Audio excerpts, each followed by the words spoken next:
Uh, that's an important note to know. Why does this business, why do most agents fail in real estate? And Do that other agents don't. And this is what we've come up with. The first thing is that they are treating real estate like sales only instead of a service business. And it's really important that you don't lose sight of those critical components you learn in a real estate class, that a real estate agent is a fiduciary of their client, meaning it is your job and your legal duty at that point to put your client's best interest above your own. And everything that you're doing has to be working towards your client's best interest. And that is something that, we see in our office some agents lose sight of. They'll be pushing really aggressive closing timelines that don't allow for proper inspections, or they'll want us to close in 4 days, and that's not even enough time to get the title search and the payoff back. And we find out later it's because they have some financial motivation for it. They've got a mortgage payment due, or they want to go buy a car and they need to do it by a certain date. So they want those commissions quickly. And that is absolutely not putting your client's best interest first, because some things take time. So understanding that this is about your client, this is about service and not just about making the sale. And this helps you then get referrals from your client. And remembering too, as part of that your clients don't want to only be sold to, they need guidance. So part of the fiduciary's role is to, part of making your client's interest above your own, is making sure they understand what you're doing for them, what they need to do, and what it takes to get to their desired outcome. isn't that what I keep telling you? To become a better agent, you guys need to educate your clients. That's a big part of it, especially if they don't understand why you're getting them to sign documents. Explain to them why you're having them sign documents. That's, as a fiduciary, that's one of your duties. But it also makes you a better agent when you explain these things instead of just saying, "Oh, you got to sign this. This is about that. Let's go on to this." Give them a better explanation.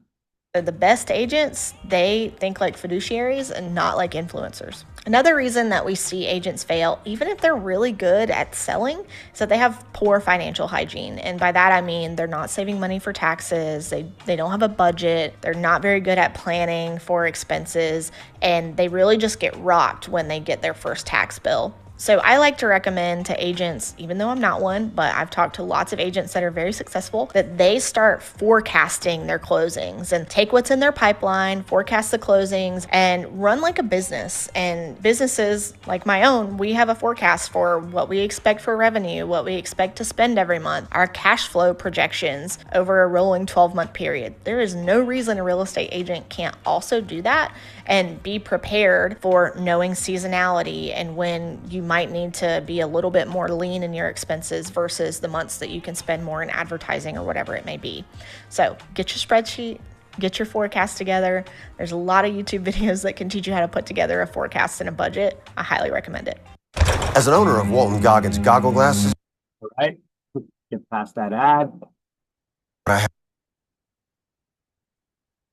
Causes agents to fail is not understanding the legal side of the deal. And a good relationship with a closing attorney can help this a lot. And I always encourage new agents to speak up and ask questions. I prefer when you don't ask me a question like, what does the due diligence date mean? Because that's something that you learn in your real estate class. But the juicy legal questions, the situations you've never seen before, the things you don't know how to handle, call your friendly local real estate attorney and we're happy to help you. Because an agent who has more understanding of the legal issues and knows what to do when, say, an encroachment is revealed on a survey, it makes the closing process smoother and it gives your clients a lot of reassurance. Those agents that know how to handle legal issues, they address them head on, they rally the troops, they get everyone together to work on the problem. Even if the transaction had a lot of bumps, they may have a smoother closing than agents that had no legal issues but bad communication or really not understanding the process. The things that make agents freeze up are title issues, disputes over repairs, HOAs not being paid, or failure to get payoffs in time. And these You have to address the issues. You can't just wait for them to get along and hope someone else addresses it. If you're a proactive agent, these things won't become major issues later. are things that your closing attorney can help you understand the importance of, and then you can relay that to your client. And for example, Look, I got a client right now. I'm working on a closing right now with for a client that's coming up. He's got some medical issues. He's unable to move his stuff out. I'm taking a little proactive stance here where I'm arranging, he doesn't want to take any of the stuff with him. He just needs to get rid of it. So I asked around, anybody need a bed frame? Anybody needs a TV stand? Anybody needs a little computer desk? He's got a little dining room table. I started asking around to see if anybody needs these things. I found somebody who their mother could use a bed frame because she's sleeping on an air mattress right now, and there's things of that, like that. So I'm actually taking a proactive role. I'm going to go there with a drill myself. I'm going to take apart his bed frame. I got a pickup truck. I'm going to throw it in there. I'm not even going to deliver, assemble it at the other person's place. Taking a more proactive stance to get the crap out of his place because the new owners want it delivered empty. So he can't do it and they don't allow it to dump it in the dumpster over there. This is all good stuff too. So I'm taking some of this furniture and I'm finding people to give it to get it out of there. Take a proactive role in addressing these issues before they become issues. We'll have sellers that are upset because they have to pay for the HOA transfer fees. The contract says you have to do it in North Carolina. So if a seller is refusing to pay those HOA transfer fees, your closing is going to get delayed. And when agents understand that and can help back us up and get their seller on board to do what they're contractually bound to do, then great, we've avoided a delay. But if the agents don't understand that and they just think we're being difficult and they're, saying, no, seller, you shouldn't have to do it, and then they're mad when the closing date is blown, really tough to deal with, and an indicator that you may not succeed in the business long term because you fundamentally don't understand what the contract requires of the clients and the parties. So here's the thing. To be a real estate agent, obviously you don't need to be a lawyer. You need to know when to call one. That's the big thing. Just know when it is time to call the real estate attorney and get some advice, get some direction on what to do next, or to clue in the attorney of issues that are coming that the attorney doesn't know about yet. Now, beyond the legal side of the deal, we also see agents struggle who don't understand the closing process that includes more than just the attorney, but also includes things that the attorney has to do to get the deal to the closing table. For example, an agent who doesn't understand that the attorney. These are some of the things we're going to be doing in Chapter 21. Chapter 21 is about the closing process. So let's see what this attorney actually says and the advice that she gives us on the closing process from the agent's perspective, what her advice is that the agents should be doing.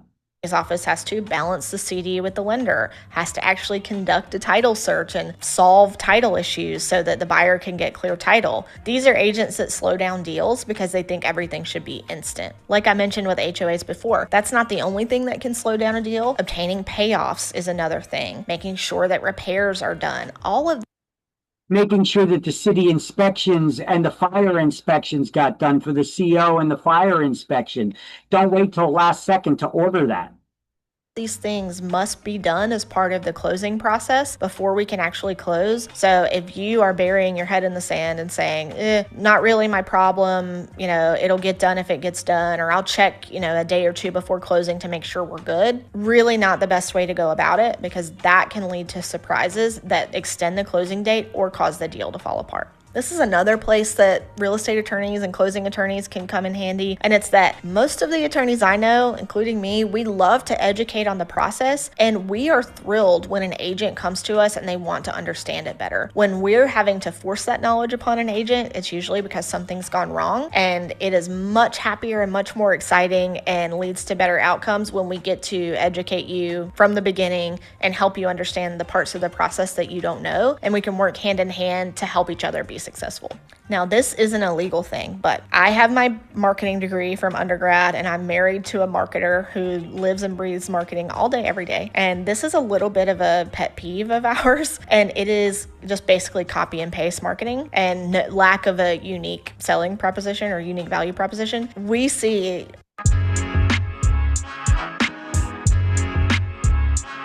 another commercial.